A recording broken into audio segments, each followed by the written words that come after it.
रज उपलक्षे मामा किचन ओडिया तरफरु आपण मानक मोर हार्दिक शुभेच्छा और शुभकामना।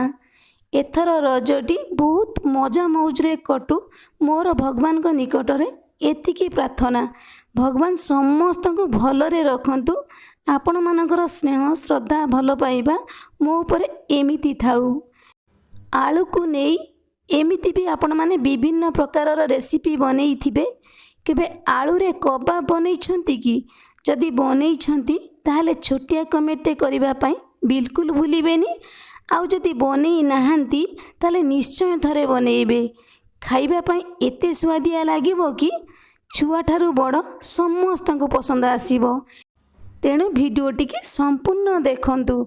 नमस्कार, मामा किचन ओडिया को आपण मानकु अनेक अनेक स्वागत। एई चटपटा सुआदिया आलू कबाब पाई प्रथमे आमको आलू दरकार। एई आलू को आमे धोई नहीं जिबा, चोपा छड़ेई आलू को आमे छोटिया छोटिया पीस करके काटी नहीं जिबा। अधिक छोटिया पीस जमा भी बनैबानी, कहीं ना अधिक सीझी गले ना आलू कबाब खाइबा पाई भल लागिबोनी। तेणु करी बड़ पीस बनैबानी कि छोटिया पीस बनैबानी, मीडियम पीस करके आमे आलू को काटी नहीं जिबा। तो एई भली भाबरे आमे सबु आलू को काटिकी रेडी कर नहीं जिबा। एपटे आमे आलू कबाब पाई गोटे मसला बनैबा। तो सेथि पाई आमको दरकार गोटे चामच लूण, आधा चामच धनिया गुंड, आधा चामच हलदी गुंड, आधा चामच चाट मसला। चाट मसला देले ना बहुत बढ़िया लगे खाइबा पाई। आधा चामच गरम मसला, गोटे चामच कस्तूरी मेथी, अल्प किछि कटा धनिया पत्र, आधा चामच लंका गुंड, आधा चामच काश्मीरी लंका गुंड। आलू कबाब रे हमर कलर भल आसीबो। गोटे चामच अदा रसुण छेचा। अदा रसुण छेचा जगार अदा रसुण पेस्ट मध्य नहीं पारिबे। तापरे आमे देई दबा फाळे लेंबुर रस, गोटे बड़ चामच चाउल गुंड बा चाउल चूना। आपण माने कौन कहते चाउल गुंड कि चाउल चूना मते कमेंट रे जणैबे। तापरे आमे देई दबा जो चामच रे मापिकी नैथिले गोटे चामच चाउल चूना, तो सेम चामच रे मापिकी आमे देई दबा 2 बड़ चामच कॉर्नफ्लोर। भल भाव ये मसला मसली सहित आम गोलई नहीं जिबा। कबाब पाउडर आमर रेडी। आमे बाहर कहीं कबाब पाउडर किनिबा जदि आमे एई भली भाव कबाब पाउडर को घरे बनैबा। घरे बनैले खाइबा पई अधिक टेस्टी लागिबो। तो आपण मन निहाती भाव गोटे थर बनातु। सेथि एबे देई दबा आमे अल्प किछि पानी, भल भाव आकु आमे गोलई नहीं जिबा। एका सहित आमे अधिक पानी दबानी, कहीं ना एका सहित जदि आमे अधिक पानी देई दबा ना ताले बैटरटी आमर पतला हो जिवो, जहाँकि आलू कबाबटी आमर खाइबा पई भल लागिबोनी। तेणु करी एई भली भाबरे आमे अल्प अल्प पानी दबा। एई बैटर को आमे बहलिया करके बनैबा। एबे आमर बैटर रेडी।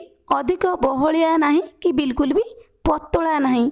तो सेथिपाई मु कहिथिली कि अल्प अल्प पानी देकी आमे गोलैबा।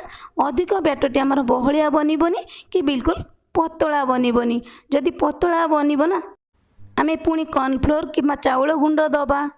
जदि बहलिया बनब पुणी आमे पानी दबा। तेणुक अल्प अल्प पानी देकी बैटर को गोलेले आमको अधिक पानी दरकार पड़ोनी कि कॉर्नफ्लोर मध्य दरकार पड़ोनी। एबे आमे काटी रखिथिबा आलू को देई दबा। एई आलू सहित मिसेकी एई मसला को आमे भल भाबरे गोलेई नहीं जिबा। हाथ रे आपण माने गोलेई पारिबे, नल नहीं चामच रे मध्य गोलेई पारिबे। आपण माने जेमिति भी गोलांतु, किंतु आलू सहित सबु मसला मसला हमर भल भाबरे जेमिति लागिकी ही रहिबो।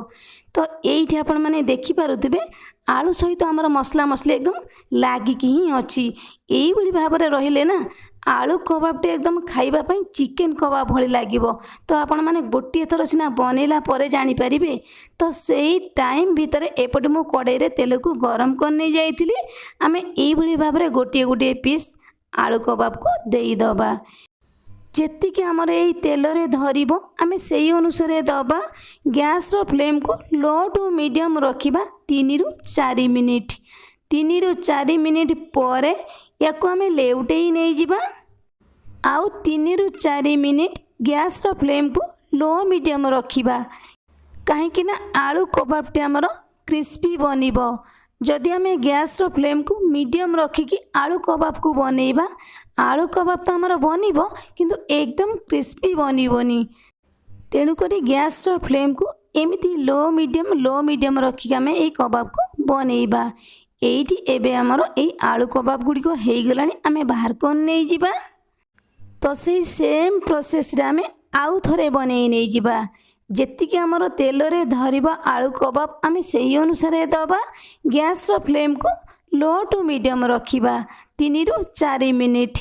3 ରୁ 4 मिनिट पर ये आलू कबाब गुड़िक आमर हो गलानी, आम लेउटे नहीं जिबा।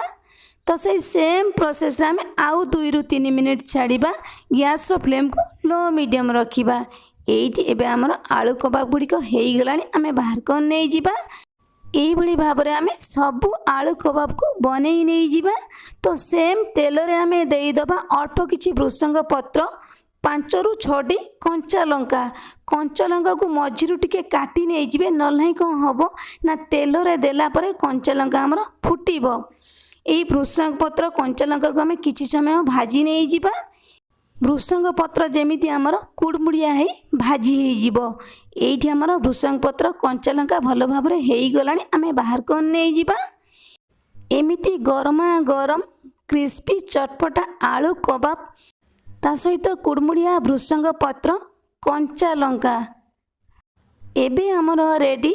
आलू रे एकदम दमदार नुआ रेसिपी आलू कबाब। एमिति आलू कबाब जदि आपण माने घरे बनैबे ताहले छुआ ठारू बड़ समस्त को पसंद आसीबो। आगको तो रज आसुची, केते कोन आपण माने बनैबे, किंतु अति सहज उपाय रे घरे थिबा अल्प किछि जिनिस रे एमिति आलू कबाबटीए बनातु। खाइबा पई एते स्वादिया लागिबो कि आपण माने जानि पारिबेनी आलू कबाब खाउछंती कि चिकेन कबाब खाउछंती। एई आलू कबाबटी खाइबा पई हमर एते टेस्टी लागिबो। एई आलू कबाब को मु केमिति कोन बनेइली भिडियोटी तो आपण माने फास्ट टू लास्ट जाए देखिले।